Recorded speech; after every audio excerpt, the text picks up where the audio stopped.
Come partiti di centro-sinistra della città di Vicenza, alcune realtà sono provinciali perché non hanno una struttura cittadina, ma questo poco conta, come quindi PD, SEL, Rifondazione, Socialisti e l'Istituto Civica Vicenza Capoluogo e Vicenza Libera, abbiamo iniziato un percorso circa un mese e mezzo fa, finalizzato a costruire un'iniziativa per il referendum del 12 e 13 giugno. La ragione di questo è molto semplice: c'è una convergenza tra tutte queste formazioni politiche, nazionale e a livello locale, su quelli che sono i valori che stanno alla base di questi referendum. È stata una volontà che abbiamo avuto assieme di rilanciare un progetto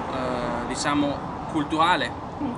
ma che è anche politico, in questo momento di convergenza tra forze politiche progressiste in città di Vicenza. È una cosa legata specificamente all'evento dei 4 sì referendum, ma chiaramente essendoci una convergenza ideologica su questi temi è inevitabile che ci sia anche una convergenza su altri temi culturali, ed è l'inizio di un percorso che si era interrotto negli anni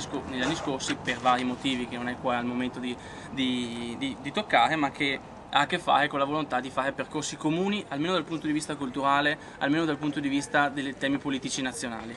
Questo è di fatto diciamo, lo spirito che ci ha guidati, uno spirito di unità, uno spirito di rinnovata convergenza culturale, e penso che come 6 formazioni politiche abbiamo un percorso assieme anche nei prossimi mesi. L'iniziativa si svolgerà dalle 18 alle 23, quindi sarà diciamo, un'iniziativa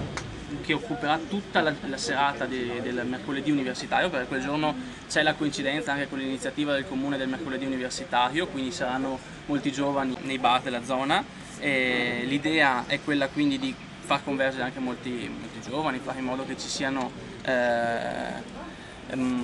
una possibilità di informare anche le giovani generazioni. L'iniziativa appunto avrà una prima parte con una serie di gruppi giovani, sono tutti sotto i 30 anni, sono vari ragazzi che suoneranno, e intervallati da interventi sui temi, uno sul legittimo impedimento, uno sull'acqua e uno sul nucleare, e con 2 interventi in generale sul tema dei 4 sì referendum, della rete di studenti e del collettivo studenti, quindi delle studentesche sostanzialmente. In seguito poi dalle 20:30 alle 21 canterà Luca Bassanese assieme a Beppi De Marzi, e in qualche modo ci sarà una convergenza, diciamo che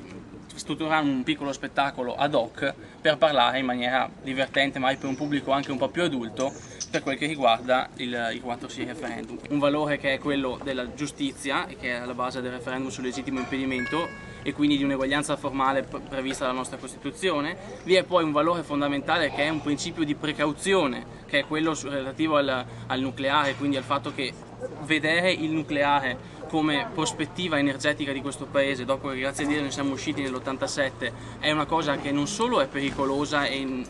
antieconomica, ma è anche un qualcosa che va contro un principio, diciamo in qualche modo, di precauzione per le nostre generazioni. Pensiamo di più ai nostri nipoti piuttosto che pensare ai nostri bisogni quotidiani. E poi c'è un principio che sta invece alla base sia il referendum sull'acqua che il referendum sul nucleare, che è un principio di pensare molto di più a quello che sono, diciamo, uno sviluppo economico basato sulle energie rinnovabili, perché adesso c'è un'alternativa dal punto di vista del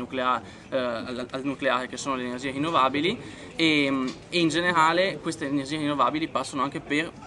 questa è una riflessione un po' diciamo che abbraccia il referendum sull'acqua e sul nucleare, che passa anche necessariamente per una gestione pubblica dell'acqua. Sono in realtà cose che si sposano, perché una visione di un futuro in cui c'è ancora uno Stato capace di investire in una prospettiva energetica, industriale, eccetera, è un'idea diversa da quella diciamo, teorema, sia del teorema neoliberista della destra di governo, sia del teorema della Lega, che è quello di un